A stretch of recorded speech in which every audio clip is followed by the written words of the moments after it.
വഖഫ് ബില്ലിലൂടെ മുനമ്പം പ്രശ്നം പരിഹരിക്കാൻ സാഹചര്യം ഒരുങ്ങുന്നതിനെ സ്വാഗതം ചെയ്യുന്നുവെന്ന് Kerala Congress M chairman Jose K Mani. ബില്ലിലെ ചില വ്യവസ്ഥകളോട് യോജിപ്പാണ്. മുനമ്പത്തെ മുൻനിർത്തിയാണ് വഖഫ് ബില്ലിലെ ചില വ്യവസ്ഥകളെ അംഗീകരിക്കുന്നത്. അതേസമയം ബില്ലിനെ പൊതുവിൽ എതിർക്കുന്നുവെന്ന് ജോസ് കെ മാണി പറഞ്ഞു. ബില്ലിനെ പൂർണ്ണമായും തള്ളാത്ത നിലപാടാണ് അദ്ദേഹം സ്വീകരിക്കുന്നത്. വഖഫ് ബോർഡിലും ട്രൈബ്യൂണലിലും നീതി കിട്ടിയില്ലെങ്കിൽ കോടതിയിൽ പോകാമെന്ന ബില്ലിലെ വ്യവസ്ഥയെ സ്വാഗതം ചെയ്യുന്നു. ആ വ്യവസ്ഥ മുനമ്പത്തിന് പ്രതീക്ഷ നൽകുന്നതാണ് എന്ന് ജോസ് കെ മാണി പറഞ്ഞു. അതേസമയം വഖഫ് ബില്ലിലെ പല വ്യവസ്ഥകളും ജനാധിപത്യ വിരുദ്ധമാണ്. അതിനെ എതിർക്കുന്നു.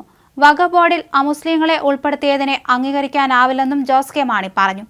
CPMന്റെ താൽപര്യത്തിൽ മുന്നണിയുടെ ഭാഗമായതാണ് ജോസ് കെ മാണിയും കൂട്ടരും. അവർ മുന്നണിയുടെ പൊതുനിലപാടിന് വിരുദ്ധമായ നിലപാട് എടുക്കുന്നതിൽ മറുപടി പറയേണ്ടി വരിക CPMനാകും. എന്നാൽ കത്തോലിക്ക സഭയെ പിണക്കാത്ത നിലപാട് സ്വീകരിക്കാനാണ് ജോസ് കെ മാണി ഒരുങ്ങുന്നത്. ക്രൈസ്തവ സഭാ നേതാക്കൾക്കിടയിൽ പഴയ സ്വാധീനം ഇല്ല എന്ന ചിന്ത ജോസ് കെ മാണിയെ കുറച്ചുനാളായി അലട്ടുന്നുണ്ട്. ഇടതുമുന്നണിയുടെ ഭാഗമായതോടെ എല്ലാ കാലത്തും ചേർത്ത് നിർത്തിയ കത്തോലിക്ക സഭ ചെറിയ രീതിയിലെങ്കിലും അകൽച്ച കാണിക്കുന്നുണ്ട്.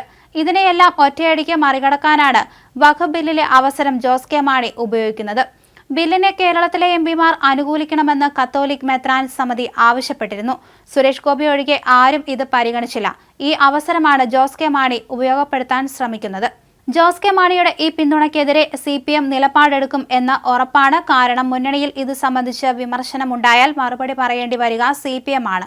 അതേസമയം വഖഫ് ബില്ലിനെ കേരള പ്രതിനിധികൾ പിന്തുണയ്ക്കാത്തതിൽ വിഷമമുണ്ടെന്ന് KCBC വക്താവ് ഫാദർ തോമസ് തറയിൽ പറഞ്ഞു. ബില്ല് മുനമ്പത്തിന് എങ്ങനെ ഗുണം ചെയ്യുമെന്ന് പഠിക്കണം.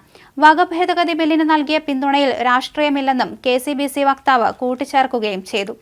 അതേസമയം KCBC നേതൃത്വത്തിന് പരോക്ഷ മറുപടിയുമായി VD സതീശൻ രംഗത്തെത്തുകയായിരുന്നു. MPമാർക്ക് വിപ്പ് കൊടുക്കുന്നത് പാർട്ടിയല്ലേ? വഖഫ് ബില്ലിന് മുൻകാല പ്രാബല്യമില്ല എന്നത് വ്യക്തമാണ്. ചർച്ച് ബില്ല് വന്നാലും UDF കൃത്യമായ നിലപാടെടുക്കുമെന്ന് പ്രതിപക്ഷ നേതാവ് പറഞ്ഞു. അതേസമയം വഖഫ് ബില്ല് കൊണ്ട് മുനമ്പത്തെ പ്രശ്നം തീരില്ലെന്നാണ് VD സതീശന്റെ നിലപാട്. സംസ്ഥാന സർക്കാർ വിചാരിച്ചാൽ 10 മിനിറ്റിൽ പ്രശ്നം തീർക്കാം. ഒരു വിഭാഗത്തെ ഒറ്റപ്പെടുത്താൻ ശ്രമിച്ചാൽ കോൺഗ്രസ് ശക്തമായി എതിർക്കും. വഖഫ് ബില്ലിനെ ശക്തമായി കോൺഗ്രസ് എതിർത്തു. നാളെ ചർച്ച് ബില്ലിനെയും എതിർക്കുമെന്ന് അദ്ദേഹം പറഞ്ഞു. മുനമ്പത്ത് കുടിയൊഴിപ്പിക്കൽ പാടില്ലെന്ന നിലപാടിൽ മാറ്റമില്ലെന്ന് മുസ്ലിം ലീഗും പ്രതികരിച്ചു. വഖഫ് ബില്ലും മുനമ്പവും കൂട്ടിക്കുഴയ്ക്കേണ്ടതില്ലെന്ന് സാദിഖ് അലി ശിഹാബ് തങ്ങൾ പറഞ്ഞു. സംസ്ഥാന സർക്കാർ അടിയന്തര പരിഹാരത്തിന് ശ്രമിക്കണം. ക്രൈസ്തവ നേതൃത്വവുമായി ചർച്ച ചെയ്യുമെന്നും തങ്ങൾ കൂട്ടിച്ചേർത്തു. ബില്ലിനെതിരെ മന്ത്രി P രാജീവ് രംഗത്തെത്തി. വഖഫ് ഭേദഗതി ബില്ല് മുനമ്പം പ്രശ്നത്തിന് ശാശ്വത പരിഹാരമാണെന്ന വാദം ശരിയല്ലെന്നും ക്രിസ്ത്യൻ ന്യൂനപക്ഷങ്ങളെയും ജനങ്ങളെയും പൂർണ്ണമായി തെറ്റിദ്ധരിപ്പിക്കാനുള്ള ശ്രമമെന്നും P രാജീവ് പറഞ്ഞു. ഒരു പരിഹാര ക്ലോസും ബില്ലിലില്ലെന്നും ആളുകൾ യാഥാർത്ഥ്യം അറിയാൻ പോകുന്നേയുള്ളൂവെന്നും മന്ത്രി പറഞ്ഞു.